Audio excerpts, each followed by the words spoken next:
Aujourd'hui, nous allons aborder un sujet tabou. L'enfer que vivent les Africains qui ont immigré au Canada, notamment à cause du wokisme. Dans une précédente vidéo, j'ai parlé de l'impact de la victoire de Donald Trump à l'élection américaine sur le wokisme aux États-Unis parce que c'est le fief, le temple même, depuis lequel toutes les stratégies sont clairement élaborées. Mais aujourd'hui, je veux qu'on fasse un focus dans l'un des pays dans lesquels le wokisme est très en vogue. J'ai nommé le Canada. Il se trouve que nos frères et sœurs qui sont au Canada n'abordent jamais cette question et ne disent finalement jamais quelle est la réalité qu'ils vivent là-bas à cause du wokisme qui est ultra présent dans toutes les strates de la société. Exemple à l'appui, nous allons donc en parler dans cette vidéo afin que nul n'en ignore.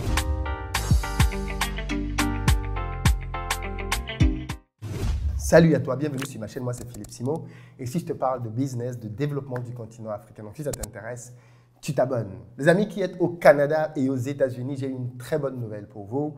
J'arrive le 16 novembre pour une journée de formation au Collège de Montréal et le 30 novembre au Maryland, pareil, avec mon mentor Bertin Tchofo. Nous allons parler avec vous de business, de comment vous pouvez investir sur le continent africain. Pour ceux d'entre vous qui veulent rester au Canada, vous pourrez le faire, mais pour ceux d'entre vous qui vont penser à rentrer, l'Afrique est clairement l'endroit vers lequel vous devez revenir. Et pour ceux qui sont encore sceptiques, qui n'ont peut-être pas d'idée, les journées de formation que nous organisons vont finir de vous convaincre. Donc les amis, prenez vos places. Si ce n'est pas encore le cas, vous avez les liens dans la barre de description. Les places commencent à partir, notamment au Canada. Ne tardez donc plus, prenez vos places. Pour ceux qui sont en Côte d'Ivoire, si vous avez besoin d'un véhicule pour vous déplacer ou si vous cherchez plutôt un appartement, sachez qu'on a les deux à mettre à votre disposition. Vous avez un numéro qui s'affiche auquel vous pouvez nous contacter, Pick-up SUV Berlin. En fonction de votre budget, on a ce qu'il vous faut. Et si vous cherchez plutôt un appartement de bon standing, là aussi dans la barre de description, vous avez les liens qui vont vous conduire vers nos biens qui sont très bien situés et très bien aménagés. Alors, je vais aborder aujourd'hui un sujet tabou. Quand j'ai voulu faire cette vidéo, vous savez, moi je prends toujours des informations en amont. J'ai appelé quelques amis qui sont au Canada et plusieurs m'ont dit « Philippe, tu es sûr que tu veux parler de ça? Parce que ici, c'est un sujet tabou. Personne n'en parle. On souffre, mais on souffre en silence.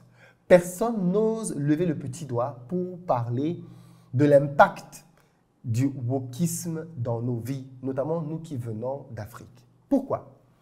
Parce qu'il faut savoir que le Canada a une politique très à fond sur tout ce qui est woke, à tel point que c'est infiltré à toutes les strates de la société quasiment.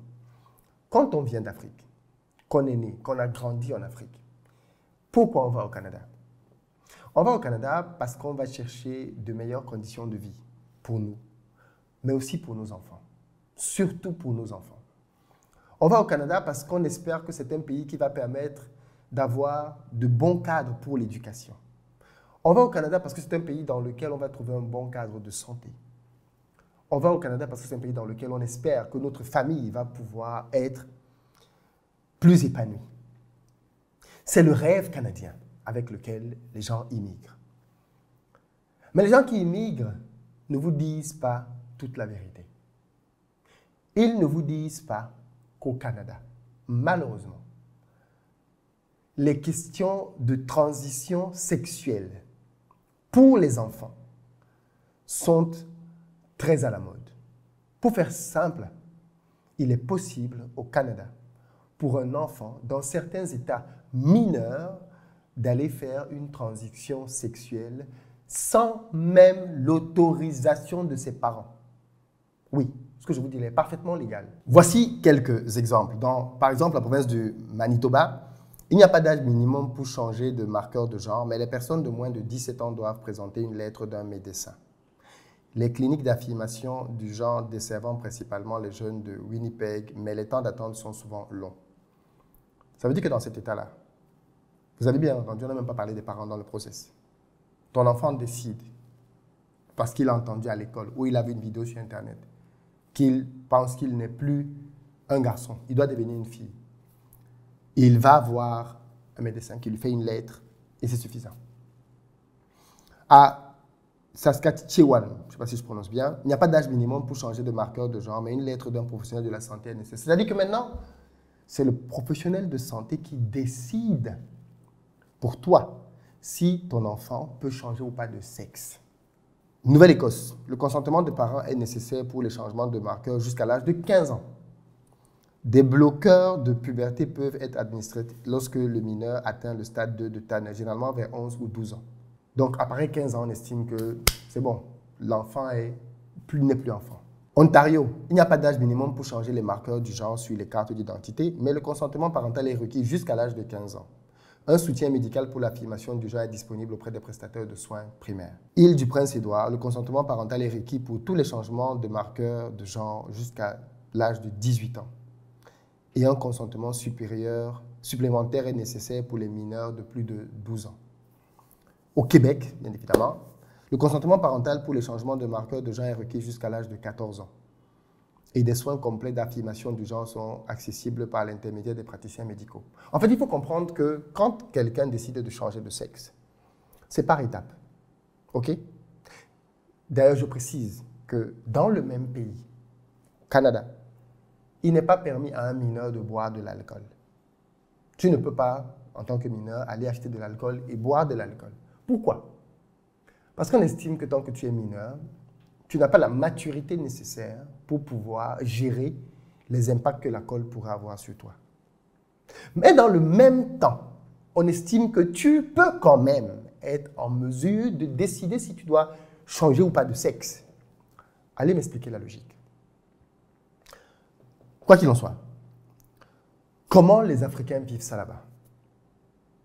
Comment ils vivent ça? Ça doit être pénible. Mais comme j'ai dit tout à l'heure, c'est comme un cadeau empoisonné. Tu es dans un environnement bien, il y a beaucoup de choses géniales au Canada, mais tu as ton cœur qui bat chaque jour que ton enfant va à l'école, parce que tu ne sais pas ce qu'il va te ramener, tu ne sais pas ce qu'il va venir te dire. Qu'est-ce qu'il a appris? Vous savez, pour faire des transitions comme celle-là, je ferai une autre vidéo un peu plus détaillée avec un exemple. Pour faire des transitions comme celle-là,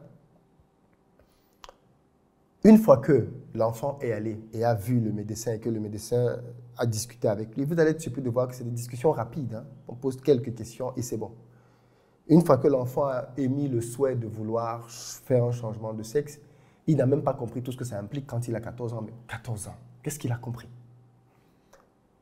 Eh bien, derrière, on va faire que cet enfant-là prenne des hormones dans un premier temps. Il va prendre des hormones. Quand, par exemple, c'est une jeune fille qui veut devenir un garçon, ça va être de la testostérone qui va changer sa voix, qui va favoriser la poussée des poils. Il va prendre des hormones qui vont commencer à faire qu'il y ait une transition sur son corps. Et puis, au bout d'un certain temps, il va passer donc à l'opération chirurgicale qui va consister à lui retirer son organe génital. Et tout ceci, bien évidemment, peut se faire dans certaines provinces sans le consentement des parents. C'est hallucinant. Quand ces histoires ont commencé à arriver en France, on commençait à entendre que oui, il faut que les enfants puissent choisir leur sexe, parent 1, parent 2. J'ai dit, c'est là qu'il faut partir. À partir de là, on était d'accord, mon épouse et moi, que ce n'est pas en France qu'on allait faire grandir nos enfants. C'était sûr, c'était décidé. Parce que je ne veux pas qu'un enfant rentre à la maison et qu'il commence à se poser ce genre de questions. Je ne veux pas qu'un enfant rentre à la maison et qu'il commence à se dire, mais est-ce que je suis vraiment un garçon? Est-ce que je suis vraiment une fille? Moi, j'ai vu un autre garçon là-bas. Et vous savez vous-même à quel point les enfants, quand ils sont petits, sont influençables. Quand ils voient que son copain a une nouvelle chaussure, il lui faut la chaussure. Quand il voit que son copain a changé des tresses, il faut qu'on change ses tresses. Enfin, les enfants sont tellement influençables. Et on veut que ce soit ces mêmes enfants qui décident tout seuls, après avoir consulté un praticien dont on ne connaît pas la moralité, s'il peut prendre l'une des décisions les plus importantes de sa vie, sachant que ces opérations sont irréversibles. Pourquoi des pays comme la Suède, qui a été des avant-gardistes dans ce domaine, ont fait demi-tour? L'Angleterre, demi-tour. Pourquoi ces pays ont interdit aux mineurs désormais d'aller vers des transitions sexuelles? Parce qu'ils se sont simplement rendus compte du fait que les enfants n'étaient pas prêts. Ils n'étaient juste pas prêts. Donc les amis qui êtes au Canada, qui êtes ailleurs, avoir le pouvoir financier, c'est aussi avoir la liberté de décider si oui ou non, je veux que mes enfants grandissent dans ça. Clairement. Mais nos frères et sœurs qui sont au Canada ne parlent jamais de ce sujet. J'ai fait des vidéos récemment ici dans lesquelles je parlais des diplômes africains qui n'étaient pas reconnus au Canada. Il faut voir comment ils sont montés au créneau pour me dire, je ne sais pas de quoi je parle. Le Canada, c'est mieux que les pays africains de très loin. Mais pourquoi vous ne parlez pas aussi de ça? C'est une réalité aussi au Canada. Il faut parler de ça. Il faut parler de tout. Il faut que quand quelqu'un décide de venir au Canada, qu'il ait l'image complète. Que ce ne soit pas juste parce qu'on lui a dit qu'il y a du boulot, qu'il y a des salaires, mais qu'on lui dise aussi qu'en termes d'orientation sexuelle, voilà comment ça se passe. Voilà les droits, voilà les devoirs. Tu ne peux pas parler de ci, tu ne peux pas t'insurger contre ça, sinon tu peux te retrouver en prison. Il faut que les gens aient une compréhension complète du système. Qu'est-ce que vous en pensez, vous? Mais l'élection de Donald Trump fait peur.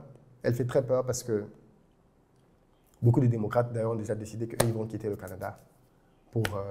enfin, ils vont quitter les États-Unis pour aller au Canada. Parce que le Canada, c'est l'Eldorado. Dans les commentaires, qu'est-ce que vous en pensez? Moi, je pense que ce sont des sujets importants. Et il faut que les gens qui prennent la décision d'immigrer au Canada, qu'ils aient une image complète. D'ailleurs, même, le Canada a fermé ses frontières. Je ne sais pas si vous êtes au courant, mais ça, c'est un autre sujet. Peace.